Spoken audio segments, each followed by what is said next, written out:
Bom dia, amigo. Esse é o nosso momento de encontro matinal e é sempre uma alegria chegar até você com a palavra de Deus. Onde quer que você esteja agora, talvez em casa, muito provavelmente, ainda tomando seu café da manhã ou se preparando para ele, ou tendo acabado de tomá-lo, talvez já no trabalho. É possível que você já esteja em seu local de trabalho nesse instante.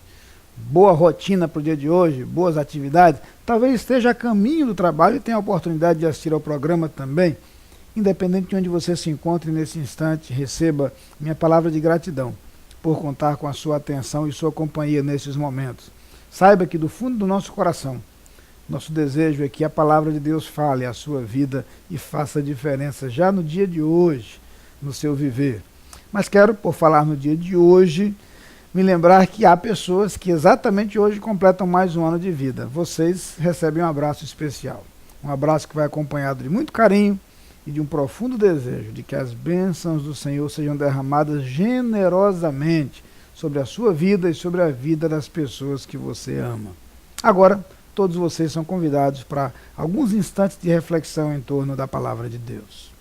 No Salmo de número 105, eu quero ler com você o versículo 8, que diz o seguinte: lembra-se perpetuamente da sua aliança, da palavra que empenhou para 1000 gerações. O salmista vem falando nesse Salmo 105 a respeito de algumas razões pelas quais devemos ser gratos a Deus, convida-nos a buscar ao Senhor, convida-nos a relembrar as maravilhas de Deus.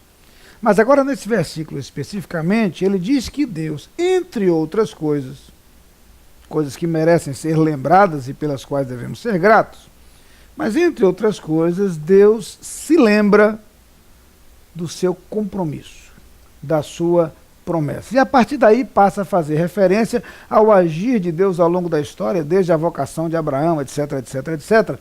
E toda a história, todo o texto do Antigo Testamento conta a saga do povo de Deus desde a sua formação, desde o seu início, até que, nos primeiros capítulos do Novo Testamento, nós encontramos o cumprimento da promessa apresentada no início da Bíblia, já nos primeiros capítulos do primeiro livro, que é o livro do Gênesis.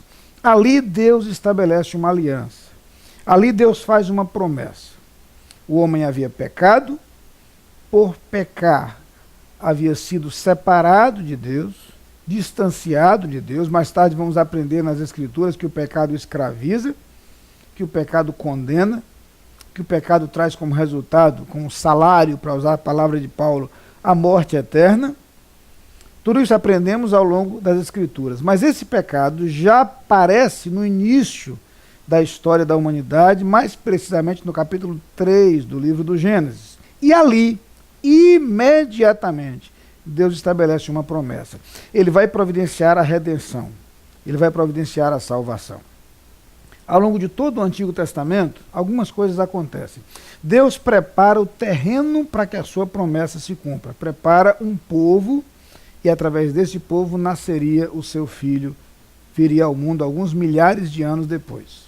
Outra coisa, Deus estabelece um processo através do qual ele vai se apresentando ao homem, vai se revelando ao homem, para que quando Jesus Cristo viesse, as coisas pudessem ser claras. Alguns conceitos fundamentais, como o conceito de que só existe um Deus, o conceito de culpa do homem diante do pecado, o conceito do pagamento necessário em decorrência do pecado, o conceito de substituição, de expiação, da morte de um animal em lugar do homem pecador. São conceitos que vão sendo transmitidos ao longo de todo o Antigo Testamento, para que finalmente Jesus viesse ao mundo e sua ação fosse entendida. Só para ilustrar, nós temos no Antigo Testamento a imagem de um cordeiro que recebia simbolicamente os pecados de um homem e morria para que o homem fosse purificado. Esta imagem criada no Antigo Testamento, ela nos ajuda a entender o que Jesus Cristo veio a fazer depois na cruz. Por isso, quando Jesus vai começar o seu ministério, ele já é apresentado por João Batista como o Cordeiro de Deus que tira o pecado do mundo. Jesus viria fazer exatamente o que aquele cordeiro fazia no Antigo Testamento. E a carta aos Hebreus vai mostrar essa conexão entre o cordeiro do Antigo Testamento e o cordeiro do Novo Testamento, lembrando também as diferenças. Uma, que Jesus Cristo é o próprio sumo sacerdote. Depois, que Jesus Cristo é um sacerdote perfeito. Depois, Jesus é o próprio sacrifício. Um sacrifício perfeito, porque Jesus não tem pecado, nunca conheceu o pecado, conquanto tem existido entre nós e tenha sido tentado, mas ele jamais pecou. E a carta aos Hebreus explica direitinho isso. Jesus então morre exatamente como o cordeiro morria, para pagar em si o preço pelos nossos pecados. Por isso, o Novo Testamento diz que o sangue de Jesus Cristo nos purifica de todo o pecado. É extraordinária a ordem e a coerência das Escrituras. É fantástico conhecer a Bíblia e perceber como todas as coisas são conectadas, embora textos escritos no intervalo de 1.600 anos, por autores diferentes, com histórias de vida diferentes, que escreveram em lugares diferentes. Todos eles usados por Deus, inspirados por Deus, para que o fio condutor jamais se rompesse ou jamais fosse comprometido. O fio condutor é justamente a promessa à qual o salmista faz referência nesse versículo 8 do Salmo 105. Deus fizera uma promessa, sua promessa se manteria. Gerações se sucederiam, séculos passariam, tantas coisas aconteceriam, o projeto de Deus está mantido. O projeto de enviar seu Filho para ser salvador do mundo. A história continua. E depois da vinda de Cristo ao mundo, a promessa de Deus continua a ser cumprida ao longo das gerações. Já se vão 2000 anos, desde que o Filho de Deus veio ao mundo. Já se vão quase 2000 anos, desde que Jesus Cristo morreu na cruz. E a finalidade de sua morte permanece de pé. Ele morreu para que nós fôssemos salvos. E é isso que ele deseja provocar na sua vida hoje. Cumprir a promessa feita um dia, sua redenção, o perdão dos seus pecados e a certeza da vida eterna. Tudo isto é possível em Jesus Cristo. Vamos orar.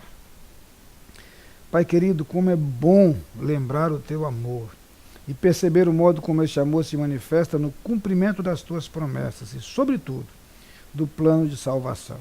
Muito obrigado, Pai, porque em Cristo Jesus nós encontramos a esperança, encontramos a certeza da vida eterna. Que cada amigo que nos assiste neste instante possa encontrar a Jesus, encontrar nele a dádiva extraordinária do perdão dos seus pecados e da certeza da vida eterna. Em seu nome nós oramos. Amém. Lá vem o sol.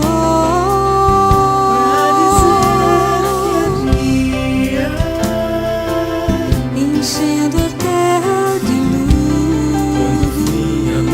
luz, despontando no horizonte.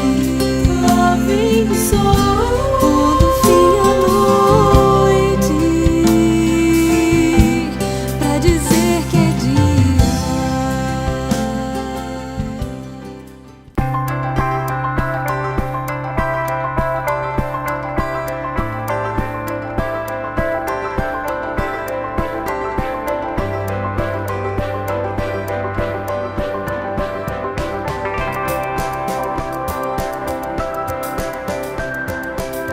Em BBU, cremos na importância de uma educação centrada em Cristo e, ademais, cremos em Ti, líderes servidores.